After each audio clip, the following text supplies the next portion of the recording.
Estamos con Rocío Chaveste. Rocío Chaveste. Para mí es muy importante entrevistarte ya que eres una pionera en muchas cosas en este país, ¿no? Nos conocimos en el Instituto Mexicano de Sexología estudiando sexualidad. Entonces, ¿por qué sexología? Después de eso, ¿qué siguió contigo hasta y por qué posmodernismo, fundar Cananquil? ¿Qué hace Rocío Chaveste? Pero entremos desde IMESEX. ¿Qué hacías en IMESEX? ¿Cómo llegaste a él? Y si te acuerdas de qué año.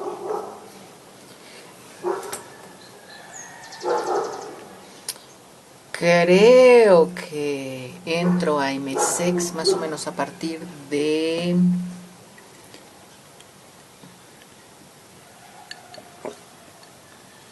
Ay, no me acuerdo en realidad, pero eso lo debo de buscar. Yo tampoco. 77 muere mi papá, no, 87, no me acuerdo. Bueno, y entro a IMESEX porque yo estaba yendo con un psicoanalista en ese momento y Ricardo Cuenca, y me dijo que que era en ese momento también maestro de IMESEX, y entonces me dice que por qué no me entro a IMESEX a estudiar sexología primero, ¿no? Y entonces decidí entrar a estudiar sexología. Ahí fue donde tú eras mi maestra, fuiste maestra mía en IMESEX, y empiezo a trabajar con lo de la sexología, pues durante pues, casi 4 años, 3 o 4 años, más o menos. No me acuerdo de tus compañeros, ¿quién estaba? David, no. Oscar tampoco, no me acuerdo. No, Importantes, ¿no?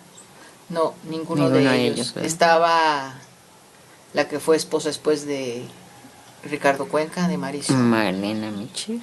No, Mariso Castillo. Mariso Castillo, que está en Jalapa, por cierto. Mariso Castillo, Lourdes Moreno, que está en Michoacán, y bueno. Y entonces después de ahí lo que hicimos fue, bueno, ya realmente al establecer una relación contigo, empezamos a fundar después AVE de México. Tú eres cofundadora de AVE de México. Cofundadora de AVE de México, con Anabel Rodrigo, con Lourdes Moreno, con Jesús Calzada, Francisco Valle, Estrada Valle, Javier Lizárraga y Luis Armando Lamadrid. Y ahí, bueno, seguimos trabajando con todo lo de sexualidad y empezamos a trabajar con lo de VIH. Fuimos de las fundadoras de AVE de México, el primer grupo en México que trabajó con VIH, y sobre todo el trabajo que se hacía con mujeres, ¿no? Recuerdo que fueron los primeros talleres que se hicieron en México para trabajar sexo seguro en aquel entonces, tanto para personas del mismo sexo como heterosexuales en aquel entonces. Y se hizo el primer taller para mujeres, ¿no? Y se hizo el primer taller para mujeres. Hetero o muy bien. Y se hizo, y también, bueno, por el otro lado del trabajo que estaban haciendo los muchachos también en AVE de México, y al mismo tiempo hacíamos talleres cruzados que de alguna manera respondían a las necesidades de toda la población en el sexo, según el cuidado del VIH y las enfermedades sexualmente transmisibles. Después de esto, durante algún tiempo estuve trabajando y especializándome en lo que es violencia, lo que es el trabajo en contra de la violencia y el trabajo más que nada en el empoderamiento de las mujeres en aquel entonces, que bueno, que se conjuntaba en mucho con el trabajo de VIH y sexualidad, ¿no? Entonces creo que eso ahí fue como articulándose de una manera o de otra lo que después va a ser muy importante para mí en el trabajo que empiezo a desarrollar posteriormente en posmodernidad, o sea, ya cuando entro al cambio del paradigma en la parte de la terapia, empiezo a estudiar una maestría en terapia familiar y de pareja, y que bueno, finalmente mi profesión inicial es la de ciencias políticas, entonces toda esta parte de la crítica social, del poder, el control, el poder, y cómo se unen al trabajo que se está haciendo, que se hizo con VIH, los grupos de presión, etcétera, y también con lo que es violencia y con lo que es violencia y todo el trabajo de la sexualidad, pues bueno, hace que cuando entro a estudiar terapia familiar y de pareja y empiezo a entrar en el nuevo paradigma de la posmodernidad, en cibernética de segundo orden, en ese momento dije, de aquí soy. ¿Y de por qué dije de aquí soy? Porque me parecía que en algunos momentos ya sentía que los discursos tanto de violencia, incluso VIH y de sexualidad, de una manera o de otra, estaban siendo como elementos que habían sido muy importantes, pero que en este momento tendría yo que empezar a hacer como una revisión. Y una revisión desde un nuevo paradigma, en donde, bueno, una de las características principales es esta crítica al positivismo y a la objetividad, a las verdades absolutas, y bueno, creo que eso me empieza a mover enormemente, lo que hace que en un momento dado esta mirada de bajo el paraguas de la posmodernidad, pero ya entrando en el construccionismo social, me hace empezar a recuestionar las cuestiones de género, las cuestiones de sexualidad y de cómo de una manera o de otra no es más que un constructo social en donde nos estamos moviendo constantemente. El deseo, el placer, esto cómo en un momento dado es diferente en los lugares, en los diferentes lugares en donde se da una relación social, ¿no? Entonces, eso me empieza a cuestionar también el trabajo terapéutico. En ese momento yo ya estoy en la ciudad de Mérida y decido cofundar el Instituto Tucananquil, que en maya significa en conversación, y que una de las características es, bueno, uno es estamos bajo la sombrilla de la posmodernidad, trabajamos bajo el construccionismo social y sobre todo hacemos prácticas colaborativas y dialógicas que tienen mucho que ver con el paradigma precisamente posmoderno. Desde ahí, bueno, y desde donde yo venía, desde las ciencias políticas, desde la sexualidad, desde lo del trabajo con violencia, incluso cuestiones ya habiendo estudiado una maestría en marketing político desde la posmodernidad, pues yo seguí empapándome sobre esto, ¿no? Claro, nunca dejé en lo más mínimo de trabajar en la terapia y en la docencia, la sexualidad. Sin embargo, me fue deconstruyendo y construyendo de una manera totalmente diferente. La idea de trabajar desde como el modelo médico empezó a cuestionarme, ¿no? Y sobre todo desde la postura de el cuestionar el positivismo, el método científico, el cuestionar las verdades absolutas, el cuestionar la objetividad, la neutralidad, etcétera, hizo que empezara a pensar en la sexualidad o en la sexología, en el trabajo terapéutico desde la sexualidad desde un lugar diferente. ¿Y a qué me refiero con desde un lugar diferente? Me estoy refiriendo a no necesariamente, o sea, el modelo médico o los diferentes modelos terapéuticos dentro de los que se trabaja la sexualidad, por ejemplo, simplemente son discursos y son diferentes discursos. y no es que sean ni buenos ni malos, sino creo que son simplemente opciones para ofrecer al cliente. Esto me empezó a hacer mucho ruido porque, bueno, yo viniendo de IMESEX, de alguna manera era el modelo médico, el modelo de Masters y Johnson, y básicamente, digo, con algunos otros desarrollos de Juan Luis, de todos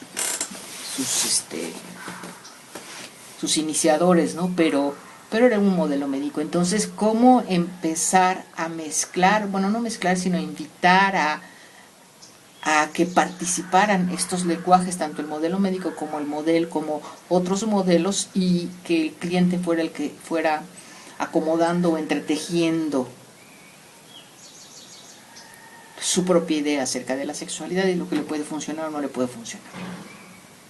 Así fue como empezó. Entonces, en el momento en el que en el Instituto Cananquil, que bueno, es un instituto en donde impartimos maestrías y doctorado en bajo estas premisas de la posmodernidad, socioconstruccionismo, etcétera. ¿Cuándo lo fundas? Hace 17 años, van a ser 18 años ya. Y a partir de ahí empezamos cómo entretejer las ideas del construccionismo social, la posmodernidad, con la sexología, con la lingüística, con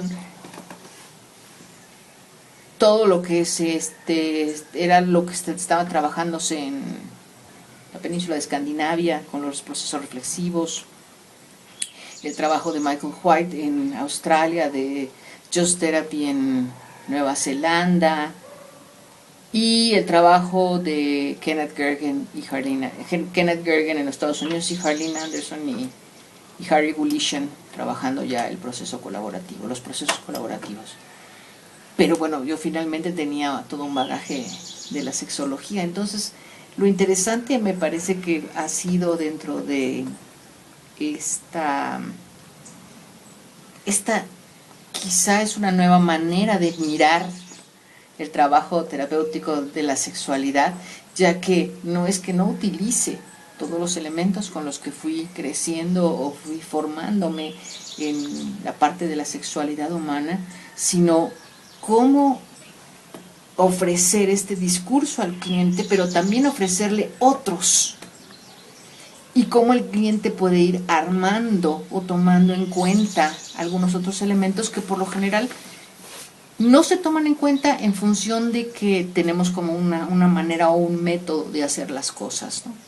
Entonces, ¿qué pasa cuando el cliente te dice, bueno, es que yo ya fui con este sexólogo o con esta sexóloga y ya hice esto y no me funcionó? Y entonces dice uno, bueno, esos serían el método, por ejemplo, del modelo médico, el de los solones, el del enfoque sistémico, el de Gary Sanders de Canadá, el de incluso terapia breve, sexología y demás. Entonces, ¿y qué es lo que está pasando, no? Entonces, cuando desde el trabajo colaborativo me permito preguntarle al cliente, bueno, de todo esto que no te ha funcionado, ¿qué cosas faltan por hacer, no? Entonces empezamos a hablar y a construir a partir de otras maneras que él no ha visto o que a lo mejor estamos construyendo en la conversación. Va disolviéndose el problema. Desde el punto de vista desde donde nosotros lo miramos, no se va resolviendo, sino se va disolviendo, porque para nosotros los problemas se construyen en el lenguaje y no no hay una realidad ahí externa que hace que este es un problema y este no, sino se construyen en el lenguaje. Entonces se van disolviendo. Y entonces, ¿cómo retomar todo lo aprendido desde el modelo médico hasta el día de hoy, en donde ha habido cosas totalmente nuevas, en donde cada día tenemos cosas nuevas que están, o conocimiento que se está construyendo cotidianamente, y cómo irlo entretejiendo de tal manera que para el cliente sean simplemente posibilidades en la disolución de su problema? Podría acomodar, creo que para mí hay dos ejemplos como muy importantes en este trabajo que para mí han sido muy, muy, muy impactantes. Uno es de una chica con dispareunia, pero a tal grado era la dispareunia que cada vez que tenía una penetración, en ese momento había que llevarla al hospital después de eso, ¿no? ¿Por qué? Porque sangraba y y después tenía una infección en la vejiga, etcétera, ¿no? Y me recuerdo muy bien cuando llegó y me dijo, Rocío, no quiero, vengo contigo porque sé que eres sexóloga, pero no quiero que me des recetas y que tengo que hacer esto y que tengo que hacer lo otro. Ya estuve con mucha gente y no me funciona. Y entonces me empecé a reír porque dije, bueno, y entonces, ¿qué esperas de mí, no? Y entonces ella me decía, lo que espero es que podamos conversar y que podamos saber qué cosas puedo hacer diferentes. No que me digas qué es lo que tengo que hacer, porque eso no me ha funcionado. Creo que esa clienta fue una maestra para mí, una voz muy importante en el sentido de cómo fui entretejiendo otras modelos teóricos y posturas filosóficas, en donde ella, después de esto, en las conversaciones que fuimos teniendo, ella me decía, bueno, lo que sucede es que me pasó un abuso muy fuerte de el novio en aquel entonces de la hermana, los papás lo sabían, etcétera, ¿no? Y cómo me iba platicando e íbamos buscando y encontrando maneras para mirar las cosas de forma diferente, qué era lo que quería hacer con su vida, con su placer, con esto. Y bueno, fueron meses de trabajo